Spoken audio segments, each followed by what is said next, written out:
Hey there, Sheree here. Welcome back to the channel. So we are still working our way through unboxing and demoing the 4 different sewing machines that I'm trying out that should be beginner friendly. I'm unboxing them, I'm reviewing them, and as a part of my month-long National Sewing Month giveaway, I'm going to be giving away one of these 4 sewing machines to a lucky viewer. So if you haven't watched my National Sewing Month giveaway to learn about all the rules for entry, I will link to that in the description box, and I'll pop it up on the iCards at the end of this video so you can watch that. So I'm going sewing machine by sewing machine, unboxing each of them individually and creating a video to unbox, review, and let you know my personal opinion of the 4 different sewing machines. So we are on sewing machine number 4. This is from the brand Janome. It is the HD-1000 Black Edition.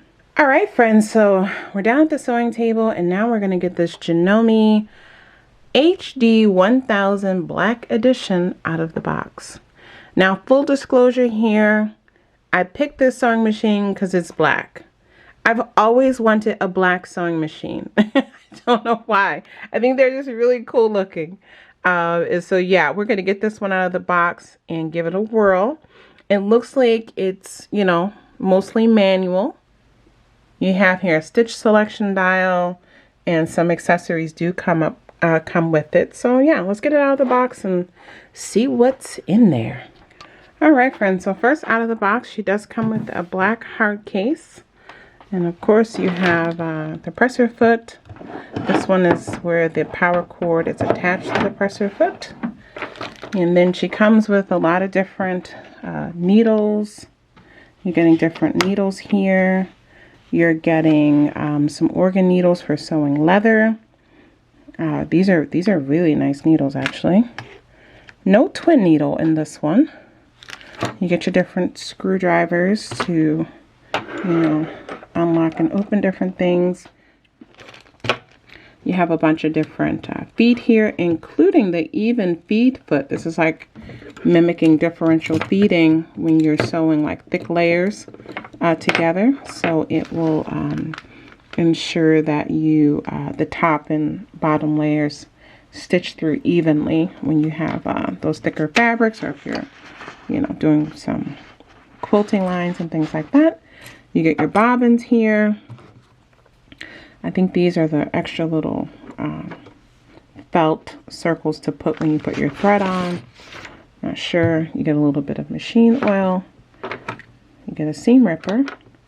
And then you get these decals to decorate your sewing machine and or your case with. Those are pretty. And then, of course, an instruction manual. And again, this one is, it does go over a lot of stuff. Pretty detailed, step by step. Now, this one has mostly manual function, so not, you know, terribly complex to use. So let's get this cover off and see what the machine looks like. Okay, and here she is. Let me push her back and turn her into the light so we can see it a little bit better. But you can see you have some different stitches up there. You have your little wheel to turn to do, you know, you have to turn it. For example, if you want to do buttonholes, then you have to go here. And this looks like it's like a step-by-step manual sort of thing. And then here you use the wheel to turn for your stitch length. And then this is how you go in reverse. It doesn't seem to be any speed control. Your tension control is over here. And you do have your twin needles set up and it's built in. So you don't have to add on any accessories. You just have 2 separate little spool holders. So let's get this beauty plugged up and turned on. And I'll get the bobbin threaded, and then we'll start playing with her. So this sewing machine is old school in the way that one of my early, maybe even my first sewing machine was. It's all manual. It has this metal cage casing, which is Kind of hard to see against the black. Let me see if I can get some light here to show it a little bit better. Yeah, you can see it. So it has this metal casing, side load bobbin. I sewed with machines like this for a really long time. This one does have the plastic bobbins. Back in the day, mine had metal bobbins, but it functions very similarly. And so I have it threaded, and I'm going to get this, you know, closed up, get the sidearm put back on, and we'll play around with some stitching. Alright, so this is all manual, so I have this knob turned to the letter B to correspond to the straight stitch. And again, this is one where you can change the stitch length. You can definitely see that. This one definitely is shaking a little bit. The machine isn't shaking, but it's making the table vibrate a little bit. But not bad.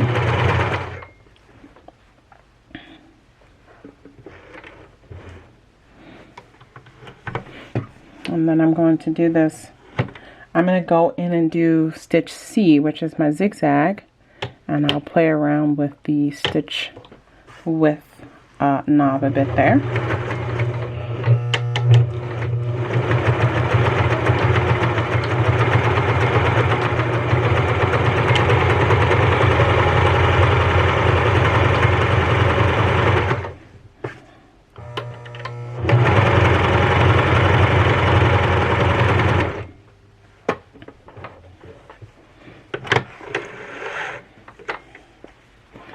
Okay, so if you look here, the straight stitch is pretty straight and nice.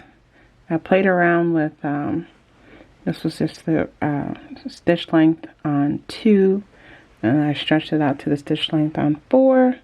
You can see the stitch got a bit longer, and then same thing here, putting it on a zigzag stitch and playing around with the stitch length and stitch width. So you can get some variation there in your stitching. I'm going to go ahead and do decorative stitch D. Let's see how that goes. And so this one doesn't have me indicating to change the feet. I didn't look in the manual to see if I needed to or not, but oh wow, so that's, let me change that.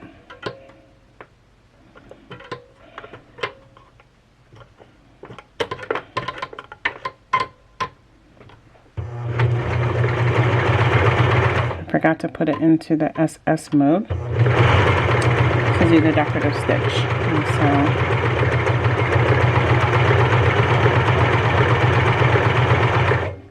let me show you what that looks like.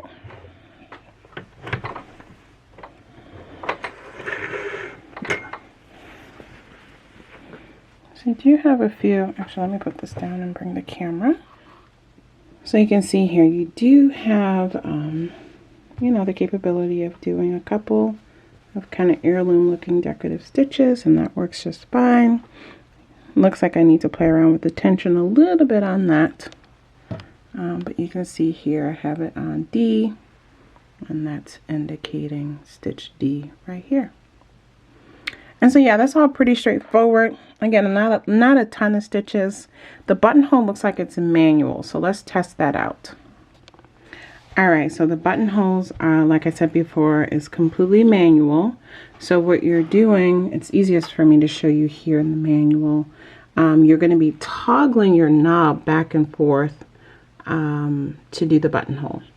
So you go to A1 first to go down the left hand side, and then you go over to the A2 to do your bar tack back and forth.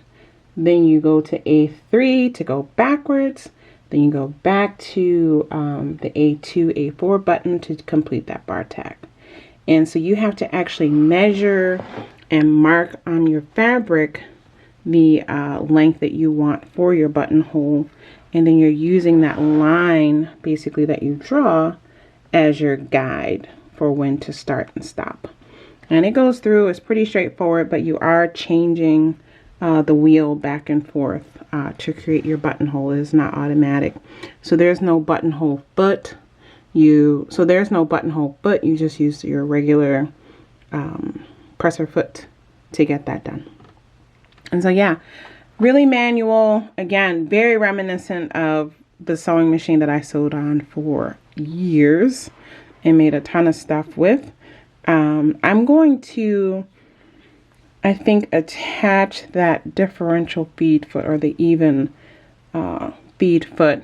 This is one of the main reasons why I picked this one, because I thought it would be a good machine to stitch with leather and thick fabric. That's what it was promoted for, is being a great machine to go through lots of thick layers of fabric. So let's see if it holds up. Yeah, so let's I'm gonna get some leather and we're gonna see how that works. Okay, so here's some pretty thick leather that I have folded in half, and I'm gonna, you know, act like I'm going to do some top stitching, and let's see if it holds up.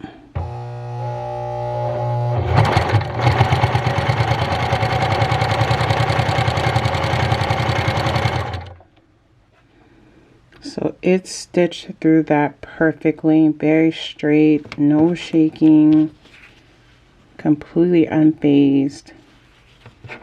That's exactly what I want. So this is going to be perfect for some leather and vinyl and other upholstery projects that I have for home. So I would say this is a great machine for someone that wants to do more kind of home decor, sewing with heavyweight fabrics. You can do your buttonholes. You can, you know, it comes with the zipper foot and some basic feet for doing things. But it's manual, but it has this metal caging, that metal bobbin that I think helps to make that super sturdy for sewing through the really thick fabrics and doing top stitching on the really thick fabrics. And again, not risking, this is all metal here. This is all metal. And so you're not risking, you know, messing up your higher end computerized sewing machine if you have that. And if you're just starting and you're not doing really complex, I mean, most apparel that you will make, you will be able to sew fine on this, especially if you're working with wools and denims. I would say the one thing you'll need to practice is the buttonholes, because that is you getting the feeling for, you know, how to draw your lines and getting the sizing right for your buttons. But other than that, it's a very straightforward machine, not a lot of bells and whistles, but then also, again, not a lot of things that can break and go wrong. And so I do like that about this machine. Again, you know, when selecting a machine, especially as a beginner, you have to put some thought into what kind of projects you actually want to make, right? And let that guide you into making the right selection for you. For me, this would be a perfect backup machine, as well as a great machine for some of the more heavyweight industrial upholstery kind of sewing. Okay, so that's it. I'm going to wrap that up here. I won't play around with these other feet, but again, the manual has all the layouts. It's very straightforward and comprehensive in describing, you know, how to use this machine. And I finally have the black sewing machine that I've been wanting. All right, friends, so I hope you enjoyed the review of this Janome sewing machine. Let me know in the comments your impressions of it. Let me know in the comments if you are the grand prize winner. Would you choose this machine? Thank you so much for watching. I hope you guys have enjoyed these 4 unboxing videos. I look forward to hearing your impressions of all the sewing machines, and I really look forward to getting back here on the channel again soon to do the grand prize drawing to see who's going to win and to see what they choose. All right, so I really appreciate you all watching, for celebrating National Sewing Month with me all throughout the month of September. Yeah, we'll be back soon for the giveaway. Take care. Bye.